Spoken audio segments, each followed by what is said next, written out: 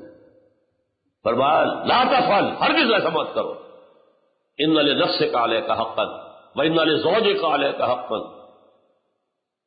وان لزوجک علیک حقا، تمہارے نفس کا بھی تم پر حق ہے، تمہاری بیوی کا تم پر حق ہے، تمہارے ملنے والے جو آنے والے ہیں ان کا بھی حق ہے۔ تو النکاح من سنتی، نمبر 2 من رغب عن سنتی فلیس منی، یہ کڑوی بات ہے، مقطع میں آپ پڑھی ہے سخن دسترانہ بات، یہ بہت سو کو بہت بری لگے گی میری بات، خدا کے لیے اس یقین کے ساتھ میری بات سنیے کہ میں کسی کی دل آزاری کے لیے نہیں کہہ رہا ہوں، ایک دینی فریضہ سمجھ کر کہہ رہا ہوں۔ من رغب عن سنتی فلیس منی، جسے میری سنت پسند نہیں ہے، جو میری سنت سے اعراض کرتا ہے، اس کا مجھ سے کوئی تعلق نہیں۔ وہ لاکھ اپنی جگہ سمجھتا ہو کہ میں محمد کا امتی ہوں، میرا امتی نہیں ہے۔ ہو سکتا ہے ہم شفاعت کے امیدوار بن کر حضور کی طرف دیکھیں اور حضور فرمائے دفع ہو جاؤ، تمہارا مجھ سے کوئی تعلق نہیں۔ میری سنت، اب سنت کسے کہتے ہیں؟ حضور کا طرز عمل۔ سنتیں چھوٹی بھی ہیں بڑی بھی ہیں، جیسے آپ اکنامکس میں اصطلاح استعمال کرتے ہیں میکرو اکنامکس، مائکرو اکنامکس، تو میکرو سننا، مائکرو سننا۔ مائکرو سننا کی مثال سب سے مائکرو، سب سے چھوٹی، مسجد میں داخل ہو تو دایاں آگے جائے بایاں نہ جائے، باہر نکلے تو بایاں پہلے نکلے دایاں نہ نکلے، کسی نے تو نکلنا ہے بھائی، لیکن احساس رہے کہ داخل ہوتے ہوئے دایاں آگے، نکلتے ہوئے بایاں آگے، بیت الخلاء میں جا رہے ہو تو بایاں آگے دایاں بعد میں، نکل رہے ہو تو دایاں پہلے بایاں بعد میں۔ سنت پر عمل ہو گیا، ثواب مل گیا۔ رات کو سونے لگے، قبلہ رخ ہو جاؤ، کروٹ لے لو قبلے کی طرف، اور اپنے گال کے ہاتھے اپنی داہنی ہتھیلی رکھ لو، اللہ مزید توفیق دے تو مسنون دعا بھی مانگ لو، سنت ہو گئی۔ اب میں مائکرو سنت کی کوئی تفصیل یہاں نہیں دے سکتا، وہ تو جن کا پہلے ذکر آیا ہے، ڈاکٹر عبدالحی عارفی رحمت اللہ علیہ، ان کی کتاب بہت زیادہ اس موضوع پر موجود ہے، اسوہ رسول۔ لیکن ان چھوٹی سنتوں میں سب سے بڑی سنت، میکرو کا ذکر بھی بعد میں آئے گا، چھوٹی سنتوں میں سب سے بڑی سنت داڑھی ہے، جس کا رکھنا سنت مؤکدہ ہونے میں تو شک ہی نہیں ہے، بہت سے علماء کے نزدیک واجب ہے۔ اور یہ سنت وہ سنت ہے جس کے لیے حکم دیا حضور نے، کیف اللحا وقص الشوارب، داڑیاں بڑھاؤ اور مونچھیں کتراؤ۔ یہ صرف حضور کی سنت نہیں، تمام انبیاء اور رسول کی سنت، تمام اولیاء اللہ کی سنت۔ وہ 11ویں والے بھی اگر ہیں تو ان کی بھی سنت تھی، 11ویں دینے والوں وہ سنت والے تو نہیں ہوتے، وہ 11ویں دے رہے ہیں بس۔ اچھا، یہ سنت ایسی عجیب ہے کہ ہے تو ہر دم ہے اور نہیں ہے تو یکسر نہیں ہے۔ بعض سنتیں ایسی بھی ہوتی کبھی رہ گئی، فرض کیجئے ظہر کی پہلی 4 سنتیں رہ گئی اور آپ کو جلدی بھی ہے کسی کام میں، تو اگر رہ گئی کوئی بات نہیں ہے، سنت ہے، کبھی رہ جائے، اکثر آپ پڑھیں۔ یہ سنت ہے کہ ہے تو ہمارا وقت ہے اور ہے نہیں تو زیرو، آل اور نل لا کہلاتا ہے فزیولوجی میں، ہے تو پوری اور نہیں ہے تو کچھ بھی نہیں۔ یہ مسلمان کی پہچان ہے، مسنون سنت، مسنون داڑھی، دور سے آپ کو پتہ لگے گا یہ مسلمان آ رہا، ورنہ کیا پتا کوئی عیسائی ہے، کوئی بدھ مت کا آدمی ہے، کوئی ہندو ہے، کون ہے کیا پتا۔ یہ ہماری پہچان ہے۔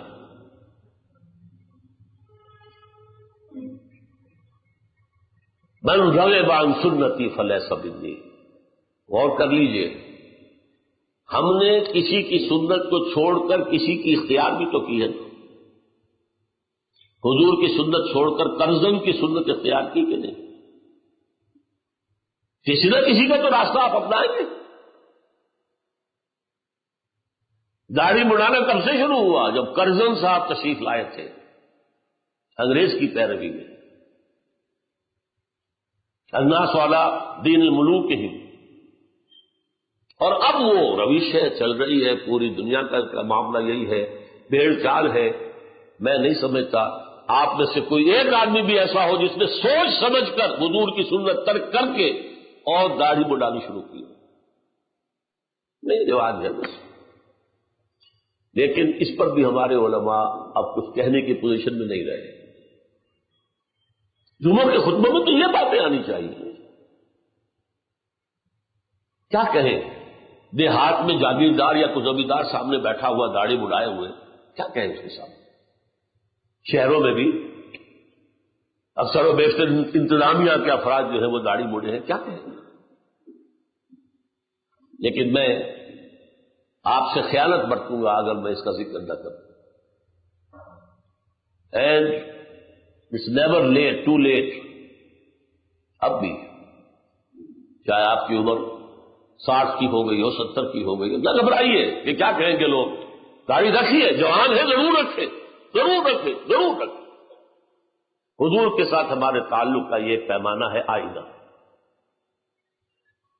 اب آئیے میکرو سنت، بڑی سنت، وہ سنت جس کے بارے میں دو اختلاف ہو ہی نہیں سکتے، دو رائے ممکن نہیں، جو آپ نے پورے 23 برس کام کیا ہے. صبح بھی کیا، دوپہر کیا، شام کیا، رات کیا. ورنہ باقی سنتوں میں اختلاف ہے. رفع یدین اختلاف ہے کہ نہیں؟ احناف کے ہاں نہیں ہے، ایک ہی دبا ہے بس تکبیر اولیٰ کے ساتھ، بعد میں نہیں. شوافع، حنابلہ ان کے ہاں ہے، اہل حدیث کرتے. اختلاف تو ہو گیا نا کہ یہ سنت ہے یا نہیں. ایک اور اختلاف میرے سامنے آیا. مسجد نبوی میں نے شیخ البانی جو بہت بڑے محدث ہیں، کئی کتابوں کے مصنف ہیں، ان کو میں نے دیکھا مغرب سے 5-7 منٹ پہلے مسجد میں آئے اور آتے ہی نیت باندھی. حیران ہوں کہ ہم نے تو یہ سنا ہوا تھا کہ فجر کی نماز کے بعد سے لے کر سورج کے پوری طرح طلوع ہو جانے تک کوئی سجدہ، کوئی نماز نہیں ہوئی، اور عصر کی نماز پڑھ لینے کے بعد سورج کے غروب ہو جانے تک پوری طرح کوئی نماز نہیں، کوئی سجدہ نہیں. معلوم ہوا یہ بھی لوگوں کے نزدیک سنت ہے، کیونکہ حدیث ہے کہ جو مسجد میں داخل ہو وہ 2 رکعت تحیۃ المسجد پڑھے بغیر مت بیٹھے. اب یہ 2 حدیثیں آ گئی ایک دوسرے کے مقابل. اب یہ فقہا کا کام ہوتا ہے کہ کون سی حدیث جو ہے وہ قابل ترجیح ہے. یہ بھی حدیث ہے عصر کے بعد کوئی سجدہ نہیں، غروب شمس سے قبل، اور فجر کے بعد کوئی سجدہ نہیں، طلوع شمس سے قبل. حدیثیں ٹکرا رہی ہیں. تو لیکن وہ سننا جو میں اب آپ کو بتا رہا ہوں میکرو سننا، اس میں کوئی اختلاف نہیں. وحی کے آغاز سے لے کر زندگی کے آخری دم تک حضور نے 2 کام کیے: دعوت اللہ اور اقامت دین، اللہ کے دین کو قائم کرنے کی جدوجہد. کیا کوئی لمحہ اس سے خالی تھا؟ راتوں کو کھڑے ہو کر دعائیں مانگ رہے ہیں، اے اللہ عمرو بن ہشام یا عمر بن الخطاب میں سے کسی ایک کو تو میری جھولی میں ڈال دے. دن بھر اِنَّ لَكَ فِي النَّهَارِ صَبْحًا طَوِيلًا، محنت و مشقت. کوئی مجنون کہہ رہا ہے، کوئی پاگل کہہ رہا ہے، کوئی شاعر کہہ رہا ہے، کوئی شاعر کہہ رہا ہے، کیا نہیں کہا گیا، کذاب کہہ رہا ہے، جھوٹا. پھر صحابہ نے کیا کیا تکلیفیں نہیں جھیلی اس تبلیغ دین کے لیے، پھر اقامت دین کے لیے. کئی 100 صحابہ نے جانیں دی ہیں تو دین قائم ہوا تھا، یوں ہی نہیں ہو گیا تھا، گھر بیٹھے نہیں ہو گیا تھا. حضور زخمی ہوئے ہیں، خون کا فوارہ چھوٹا ہے، اتنا خون چلا گیا کہ بے ہوش ہو گئے اور خبر اڑ گئی ہے غزوہ احد میں کہ آپ کا انتقال ہو گیا. یوم طائف میں آپ کے جسم اختر پر پتھراؤ ہوا ہے، پورا جسم جو ہے زخمی ہو رہا ہے، ٹخنوں کو خاص طور پر نشانہ بنا کر پتھر مار رہے ہیں۔ یہ سارا کچھ کس لیے تھا؟ یہ ہے سنت، سب سے مؤکد سنت، سب سے بڑی سنت۔ اسے آج ہم جانتے ہی نہیں۔ دین کی تبلیغ کیسے کریں گے ہمیں خود پتہ نہیں، دین کسے کہتے ہیں۔ تو پٹھان کا لطیفہ، ایک ہندو کے سر پہ رکھ دی تلوار، پڑھو کلمہ۔ انہوں نے کہا خان صاحب پڑھواؤ۔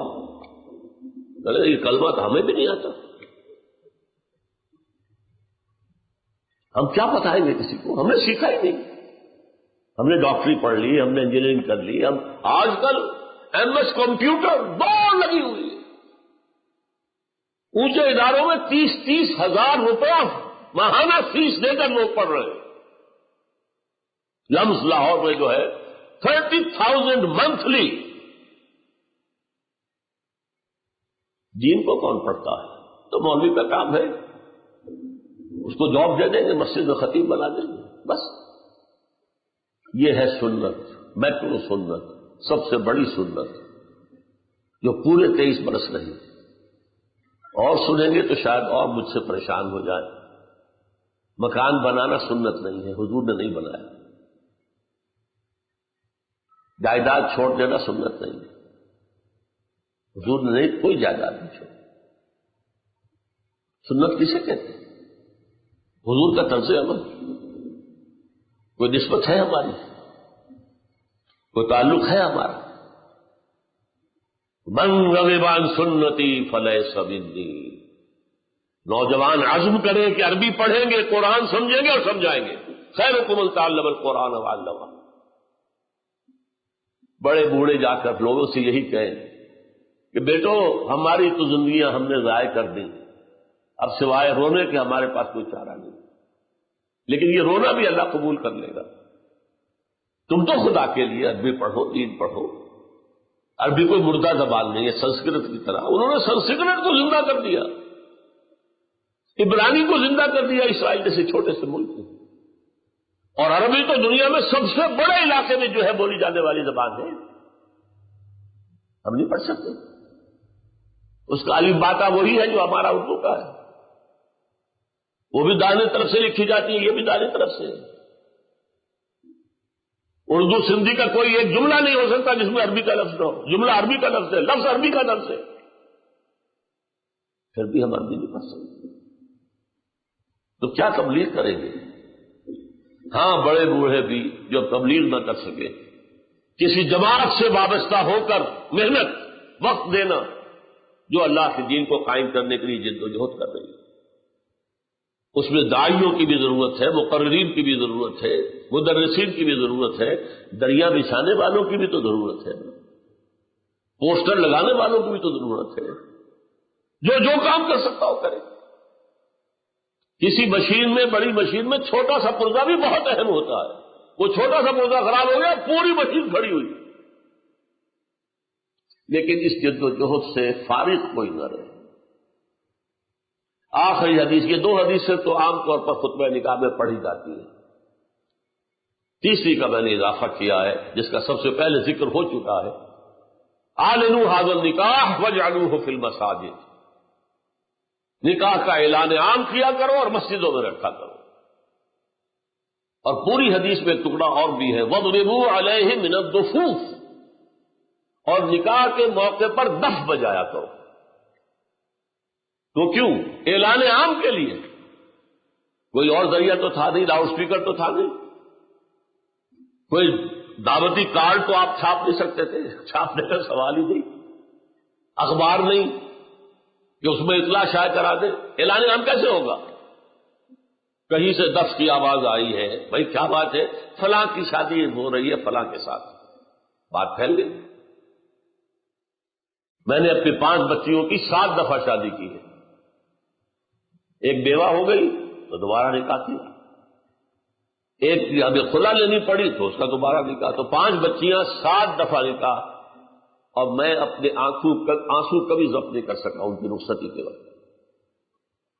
اور میں صرف یہ کرتا تھا کوئی کارڈ بھی نہیں، اخبار میں چھوٹا سا اشتہار کہ میری بچی کا نکاح ہے فلاں وقت فلاں جگہ، جو تشریف لا سکتے سر آنکھوں پر دعائے خیر میں شریک ہو جائیں، نہ آ سکتے ہو اپنی جگہ دعائے خیر دیں، بس ختم۔ کوئی دف بجانے کی اب ہمیں ضرورت نہیں رہی۔ تو اعلنوا ھذا النکاح واجعلوہ فی المساجد، اعلان عام کیا کرو اور مسجدوں میں رکھا، اس پر تو ہم عمل کر سکتے ہیں۔ بس اسی پر وہ خطبہ ختم ہے اور اسی پر میرا یہ خطاب ختم ہے۔ سبحانک اللہم و بحمدک نشہد ان لا الہ الا انت نستغفرک و نتوب الیک۔